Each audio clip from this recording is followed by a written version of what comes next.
McQueen. Crazy McQueen. McQueen and I got along pretty good. McQueen looked at me kind of like an older brother. You double-cross me, I'll kill you. In the glittering world of Hollywood legends, few stars burned as brightly, or as fiercely, as Steve McQueen. On screen, he was the undisputed king of cool, an anti-hero with a magnetic charm that felt both effortless and rebellious. He was the guy other guys wanted to be, and the man every woman wanted. His characters, from the cooler king in The Great Escape to the tough-as-nails cop in Bullet, defined a new brand of masculinity, cool, defiant, and fiercely independent. But behind the silver screen persona lived a far more complex and turbulent man. Steve McQueen was haunted by his own demons, driven by a ferocious insecurity that made him one of the most difficult, competitive, and challenging actors to ever step on a film set. His life was a study in contradictions. Abandoned by his parents, he grew up in reform schools and flirted with petty crime before a stint in the Marines, where his rebellious streak earned him a demotion back to private for insubordination. This was the same defiant attitude that would come to define his career, not just in the roles he chose, but in how he behaved when the cameras weren't rolling. He was legendary for clashing with directors and producers, yet his immense popularity kept him in constant demand, allowing him to command the biggest paychecks in the industry. Many of his co-stars grew to despise him, their professional relationships destroyed by his on-set power plays and his relentless need to be the center of attention. While many actors clashed with McQueen, one legendary co-star's feud was more intense, more personal, and more infamous than any other. It was a battle of egos that nearly sank one of the greatest westerns ever made. This is the story of the bitter rivalry that defined McQueen's career, the shocking on-set tricks that fueled the fire, and why one of Hollywood's biggest stars utterly hated Steve McQueen. On screen, he was the king of cool, the effortlessly charismatic anti-hero that every man wanted to be and every woman wanted to be with. But behind the camera, Steve McQueen was a different person, a man driven by a deep-seated insecurity that made him one of the most difficult and competitive actors in Hollywood history. While many of his co-stars learned to dislike him, there was one legendary actor who flat-out hated him. This is the story of the bitter rivalry that defined McQueen's career and the shocking on-set tricks that fueled the feud. The year was 1960. And Hollywood was gearing up for an ambitious project, an American Western remake of Akira Kurosawa's masterpiece, Seven Samurai. The film, titled The Magnificent Seven, was destined to be a blockbuster. At the heart of it all was Yul Brynner, an actor who wasn't just a star, he was cinematic royalty. With an Oscar for The King and I already on his shelf, Brynner was the undisputed king of this production. In fact, his own company was producing the film, giving him immense creative and financial control. He was the lead, he had a say in casting, and the entire project revolved around him. The film's director, John Sturges, had just worked with a cocky young actor on the Frank Sinatra war movie, Never So Few. That actor was Steve McQueen. Sinatra had actually taken a liking to McQueen, but McQueen, ever the lone wolf, politely turned down an offer to become part of the Sinatra Rat Pack social circle, wanting to make it on his own. Impressed by his performance, Sturges recommended him to Brynner for the role of Vin Tanner, a gunslinger and drifter. At the time, McQueen was mostly known for the TV series Wanted Dead or Alive and the cult sci-fi flick The Blob. This was his big break, a chance to share the screen with a titan and solidify his place in Hollywood. Brynner probably saw an edgy quality in McQueen that would serve the film well, a decision he would soon regret with every fiber of his being. From the moment filming began, it was painfully obvious that McQueen had no intention of playing second fiddle. He was hungry, ambitious, and deeply insecure about his standing next to a powerhouse like Brynner. The trouble started with the script. McQueen was furious when he discovered his character had only 7 lines of dialogue. To him, this was an insult, a clear sign of his secondary status. Instead of accepting his role as a supporting player, McQueen decided to wage a quiet, insidious war against the film's star. He figured he didn't need lines. He would command the audience's attention through other, more clever means, and so began a legendary campaign of passive-aggressive, scene-stealing antics. McQueen's strategy was simple. If Yul Brynner was the focus of a scene, he'd do something just subtle enough to draw the viewer's eye away from the star and onto himself. While Brynner was delivering key dialogue, McQueen, positioned in the background, would start fiddling with his props. He'd take off his hat and check the sun. He'd play with a coin, flipping it over and over. Most famously, he'd shake his shotgun shells, the rattling sound just loud enough to be a distraction. One of the most blatant examples came during a scene where the 7 ride a hearse to a graveyard, while all eyes were supposed to be on Brynner's character, Chris. McQueen intentionally leaned way down from his horse and used his hat to scoop up water from a stream, a completely unscripted move designed solely to steal the spotlight. These weren't the actions of an actor getting into character. They were the calculated moves of a man desperate to upstage his co-star. Yul Brynner, a consummate professional with a formidable ego of his own, was not about to let this slide. He became increasingly infuriated by McQueen's childish games. The set of The Magnificent Seven transformed into a battlefield of tension. Brynner started watching McQueen like a hawk, noting every distracting gesture. The animosity grew so bad that Brynner reportedly hired an assistant whose only job was to count McQueen's on-screen fidgets. When the number got too high, Brynner would complain to the director, forcing expensive retakes. The rivalry wasn't just on camera. It spilled over into a bizarre competition of physical presence. Brynner, who wasn't a tall man, would often build a small mound of dirt to stand on, to appear more imposing.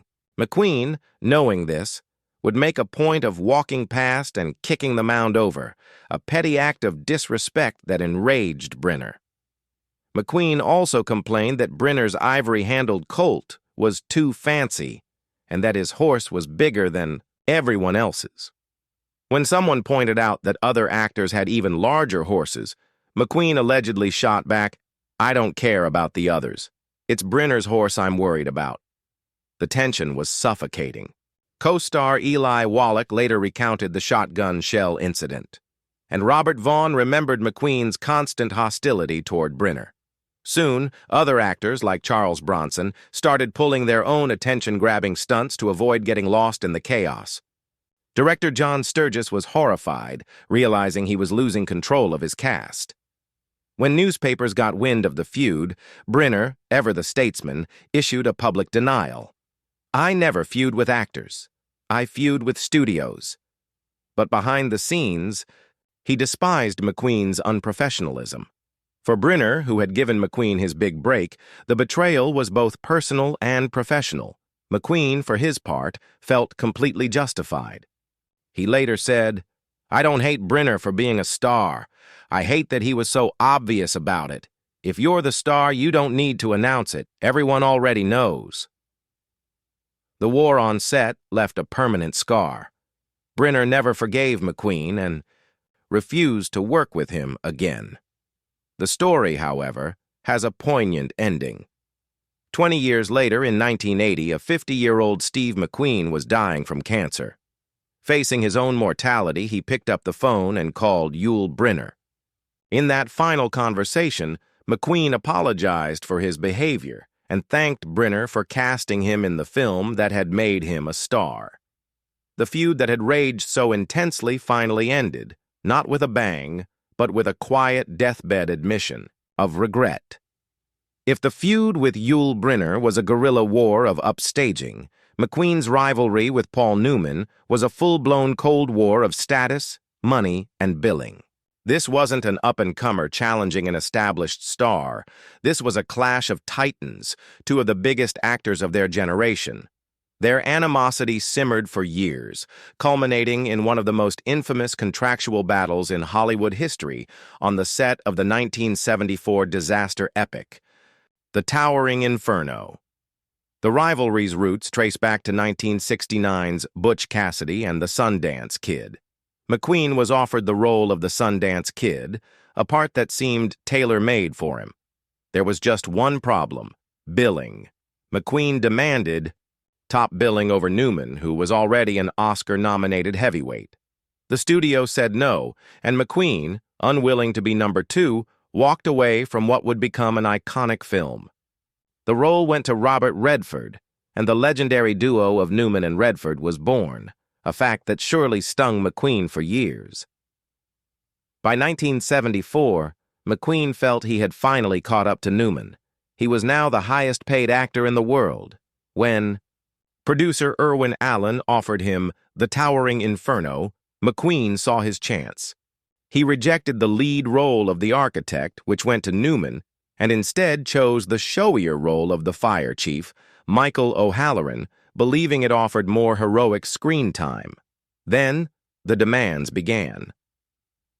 McQueen insisted on having the exact same number of lines as Paul Newman. Writer Sterling Siliphant had to go back and count every single word. When it turned out Newman had 12 more lines, McQueen went ballistic and demanded rewrites. This obsession drove Newman crazy. According to a lifelong friend, Newman was incensed by McQueen's pettiness, reportedly calling him a chicken shit for it. Next came the battle over the movie poster. Both stars demanded top billing. Neither would budge. The studio, 20th Century Fox, was forced to invent a bizarre solution: staggered but equal billing. On the posters, Steve Sy. McQueen's name appears first, reading left to right. However, Paul Newman's name is placed slightly higher. So, depending on how you read it, left to right or top to bottom, either man could be seen as the top star. It was a ridiculous compromise for two colossal egos. The competition even became physical. Both men, passionate race car drivers, insisted on performing their own stunts. McQueen, as the heroic fire chief, wanted to be seen doing the most dangerous work. This on-set one-upmanship led to both men getting injured. Newman got a burn, while McQueen badly sprained his ankle. Their pride came with a physical price. For McQueen, this rivalry was about more than just one movie. It was about correcting a cosmic injustice. He had long been jealous of Newman's critical acclaim. While McQueen was the king of cool, Newman was the respected actor with multiple Oscar nominations. McQueen reportedly kept a mental ledger of Newman's career, his salary, his box office numbers, and used it to negotiate his own deals, ensuring he was never a step behind. The animosity on The Towering Inferno set was a cold, professional hatred. It was a feud fueled by deep-seated professional jealousy. The irony? After The Towering Inferno became the biggest hit of his career, McQueen disappeared. He quit acting for 4 years, seemingly burned out by the constant pressure. The rivalry with Newman had taken him to the top, but it may have also consumed him in the process. Not all of Steve McQueen's feuds were born from instant hostility.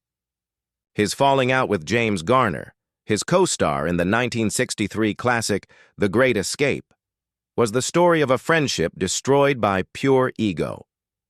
According to Garner, the two were actually friends before and during the early days of filming. They were neighbors and their families knew each other. But as production wore on, McQueen's insecurities began to poison their relationship. James Garner, known as one of the most easygoing actors in Hollywood, had a blunt assessment of his co-star. In his memoir, The Garner Files, he wrote, "Like Marlon Brando, he could be a pain in the A on set. Unlike Brando, he wasn't an actor. He was a movie star, a poser who cultivated the image of a macho man. To Garner, you could always see McQueen acting, and that was the kiss of death." The trouble on The Great Escape started when McQueen became unhappy with his role as the cooler king. He felt his character wasn't heroic enough. He threw tantrums and threatened to quit unless the script was changed. Director John Sturges, already familiar with McQueen's antics from The Magnificent Seven, even approached Garner about rewriting the film to make him the main star. Garner, knowing this would cause chaos, sat down with McQueen to fix the problem instead. McQueen admitted he didn't feel like the hero. To pacify him, the writers added the now iconic motorcycle stunts, giving McQueen the action sequence he craved. The changes worked, and the motorcycle chase became one of the most famous scenes in film history. But for Garner, it was a clear sign of McQueen's ego running rampant. The friendship was permanently strained, but the final nail in the coffin came a few years later. Both McQueen and Garner were avid race car drivers. When Garner was cast in the 1966 Formula One movie Grand Prix, McQueen was consumed by jealousy, believing the role should have been his. The animosity festered, leading to a bizarre and disgusting incident. Garner claimed that McQueen, who lived downstairs from him, expressed his jealousy by urinating onto Garner's balcony. It was a petty, childish act that marked the end of their friendship for good. Garner saw McQueen not as the king of cool, but as a profoundly insecure man.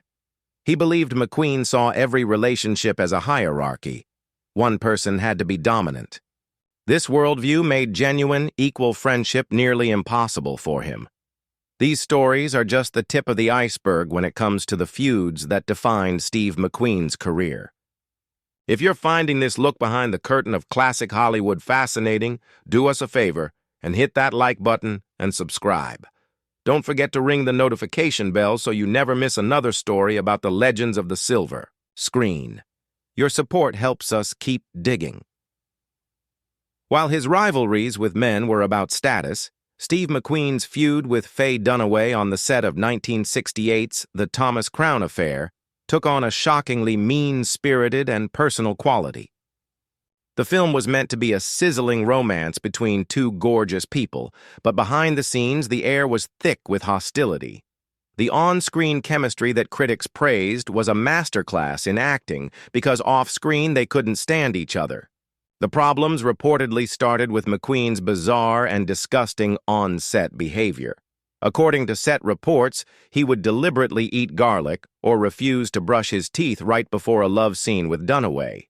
It was a juvenile, unprofessional, and deeply personal attack designed to make his co-star as uncomfortable as possible. Faye Dunaway, a rising star in her own right, was no pushover.